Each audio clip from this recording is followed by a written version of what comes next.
আজকে প্রতিধ্বনি আমরা যে আগের দিন প্রতিধ্বনির আগ পর্যন্ত পড়েছিলাম সেই প্রতিধ্বনি আজকে শুরু হবে, যেটাকে আমরা ইকো বলি।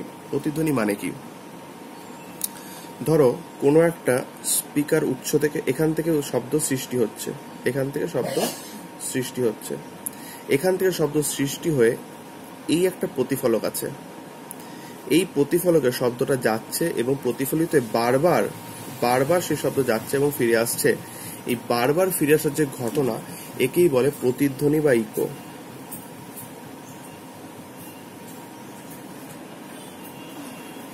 তো এই ইকো এটা কিন্তু একটা প্রতিফলনের আর একটা রূপ বলতে পারো। প্রতিধ্বনি যেখানে কিন্তু শব্দটা প্রতিফলকতে প্রতিফলিত হয়ে বারবার উৎসের কাছে আবার ফিরে আসে, এই ঘটনাকে প্রতিধ্বনি বা ইকো বলা হয়। এবার একটা ইকো শোনার জন্য একটা প্রতিফলকের মিনিমাম ডিস্টেন্স কত হওয়া দরকার? আচ্ছা, শব্দ যখন ক্ষণস্থায়ী শব্দ হবে, আচ্ছা ক্ষণস্থায়ী শব্দ বলতে কি বোঝায়?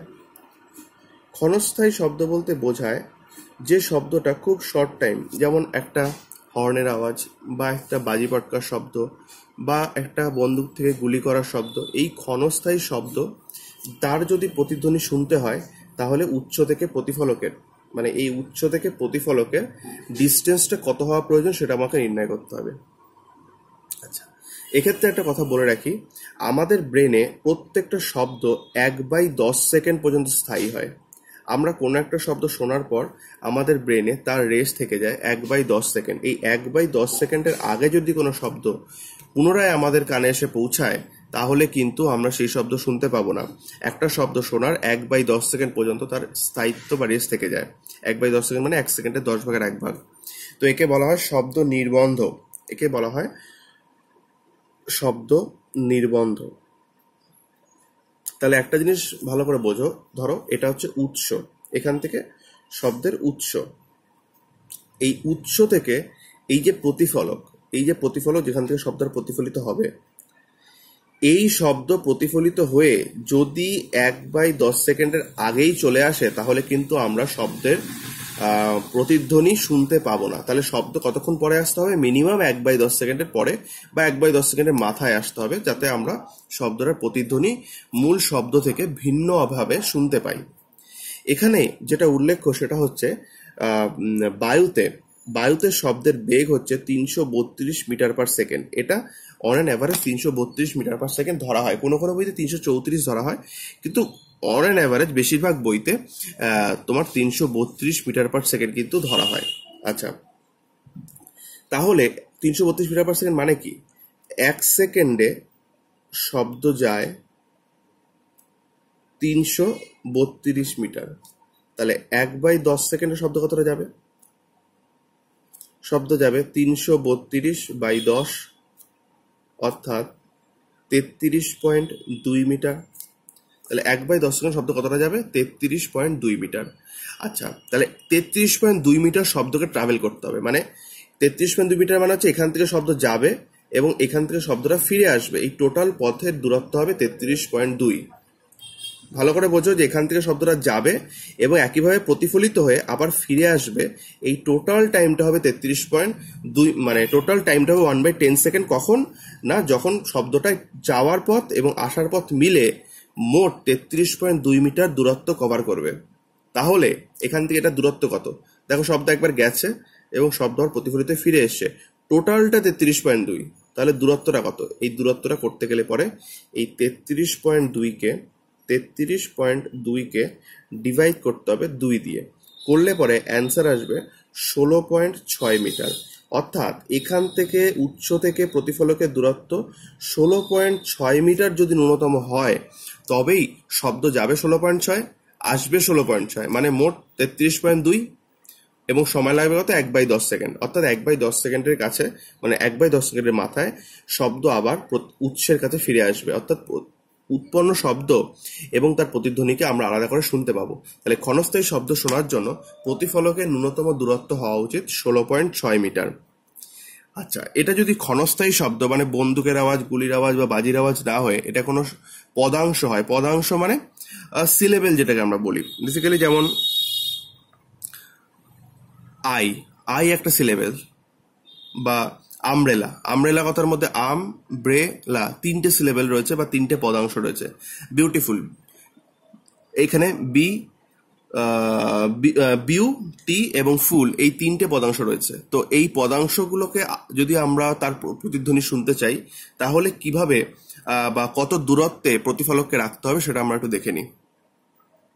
তাহলে পদাংশ বলতে কিরকম বোঝাচ্ছে, যেমন ধরো বিউটিফুল শব্দটাকে আমরা তিনটে পার্টে উচ্চারণ করি, বিউ টি এবং ফুল, এই তিনটে পার্ট অর্থাৎ তিনটে পদাংশ রয়েছে এর মধ্যে।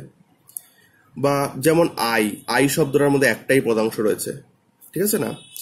তো এই ধরনের যদি এক পদাংশের শব্দের প্রতিধ্বনি শুনতে হয় তাহলে কতখানি দূরত্বে প্রতিফলককে থাকতে হবে। আচ্ছা, এখানে যেটা বেশ বিষয় আমাকে জানতে হবে সেটা হচ্ছে আমরা এক সেকেন্ডে গড়ে গড়ে কেন বলবো, এক সেকেন্ডেই মোট 5টি পদাংশ শুনতে পাই।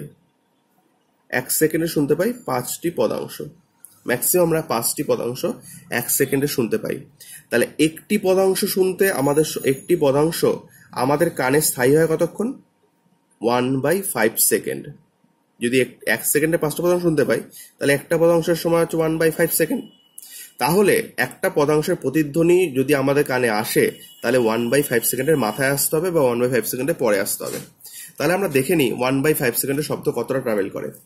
আমরা একটু আগে দেখলাম শব্দের বায়ুতে গতিবেগ হচ্ছে এক সেকেন্ডে, শব্দের বায়ুতে গতিবেগ আমরা বায়ু ধরে নিয়ে করব, গতিবেগ হচ্ছে 332 মিটার।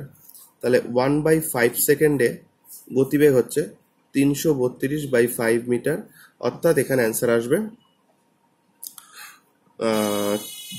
66.4 মিটার। 66.4 মিটার। তো এই 66.4 মিটার মানে কি? শব্দ মানে পদাংশটা এখান থেকে ধরো সৃষ্টি হচ্ছে, এটা উৎস, এখান থেকে প্রতিফলকে যাচ্ছে এবং ফিরে আসছে। টোটাল ডিস্টেন্স সে কতটা কভার করছে? 66.4 মিটার। তাহলে এখান থেকে একটু দূরত্ব কত? তাহলে হাফ করে দিতে হবে 11টার মতনই, 66.4 ডিভাইডেড বাই 2 অর্থাৎ 33.2 মিটার। তাহলে মিনিমাম 33.2 মিটার যদি দূরত্ব হয় তবে একটা সিলেবেল বা একটা পদাংশের আমরা প্রতিধ্বনি শুনতে পাবো। একটা পদাংশ মানে ধরো আই, এবার যদি তিনটে পদাংশের প্রতিধ্বনি শুনতে হয় তাহলে তার দূরত্ব বের করতে কি করতে হবে? 33.2 ইন্টু 3। যদি চারটে পদাংশের শব্দ প্রতিধ্বনি শুনতে হয় তাহলে 33.2 ইন্টু 4, অর্থাৎ যে কয় পদাংশের প্রতিধ্বনি শুনতে হবে, যে কত পদাংশ শব্দের প্রতিধ্বনি শুনতে হবে সেই সংখ্যাকে 33.2 এর সাথে গুণ করে নিলেই আমরা ন্যূনতম দূরত্ব বা মিনিমাম ডিস্টেন্সটা এখানে পেয়ে যাব। তাহলে এই হচ্ছে পদাংশের প্রতিধ্বনি শোনার জন্য প্রতিফলকের ন্যূনতম দূরত্ব। তো এরপরে চলে আসি, এই ধরনের কিছু অঙ্ক আছে, একটু দেখে নিও। আচ্ছা, অনুরণন কি? অনুরণনটা হচ্ছে যেমন মেঘ ডাকার পরে আমরা একটা গুড়গুড় শব্দ শুনতে পাই। বলা হয় মেঘ ডাকার পরে, মেঘ যখন মেঘের মধ্যে যখন শব্দটা সৃষ্টি হয় তখন সেই শব্দ ওই মেঘের বিভিন্ন স্তরে প্রতিফলিত হয়ে বারবার আমাদের কানে কিন্তু ফিরে আসে, যার ফলে একটা শব্দের মানে মূল শব্দ শেষ হয়ে যাওয়ার পরেও একটা বেশ কিছুক্ষণ ধরে শব্দটা স্থায়ী হয়। একেই বলা হয় শব্দের অনুরণন।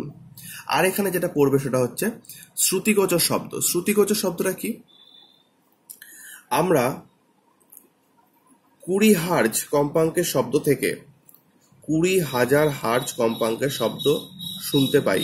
20 হার্জ কম্পাঙ্কের কমের শব্দ শুনতে পাই না, 20,000 হার্জ কম্পাঙ্কের বেশি শব্দ আমরা শুনতে পাই না। এই 20 হার্জ থেকে 20,000 হার্জ পর্যন্ত শব্দ মানে কম্পাঙ্কের শব্দ আমাদের শ্রুতিগোচর শব্দের অন্তর্গত। তাই শ্রুতিগোচর শব্দ হচ্ছে সেই শব্দ যেটা মানুষ শুনতে পায় 20 হার্জ থেকে 20,000 হার্জ। কিন্তু কিছু কিছু প্রাণী কিন্তু 20 হার্জের নিচের শব্দ শুনতে পায়, আবার কিছু কিছু প্রাণী 20,000 হার্জের বেশি শব্দ শুনতে পায়।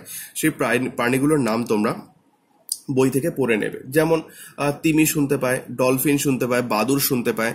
তো এক্ষেত্রে এদের বেসিক কোন ক্ষেত্রে কে 20,000 হার্জের বেশি পায়, কে 20 হার্জের কম পায়, এটা নর্মালি উদাহরণ হিসাবে পড়ে নেবে, এখানে আমার কিছু বলার নেই। তো যেটা এখানে বলার সেটা হচ্ছে 20 হার্টজের কমের কম্পাঙ্কে যদি কোনো শব্দ থাকে, 20 হার্টজের কমের কম্পাঙ্কের শব্দ থাকলে তাকে বলা হয় শ্রবণেতর শব্দ।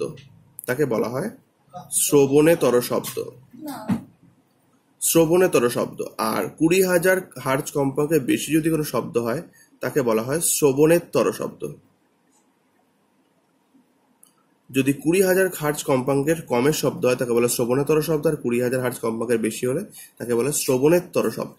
তো এই পর্যন্ত আগামী দিন রেডি করো, এরপর থেকে আমরা পরের দিন আলোচনা করবো। যদি কোনো প্রবলেম হয় তাহলে ফোন করে নেবে এখানে।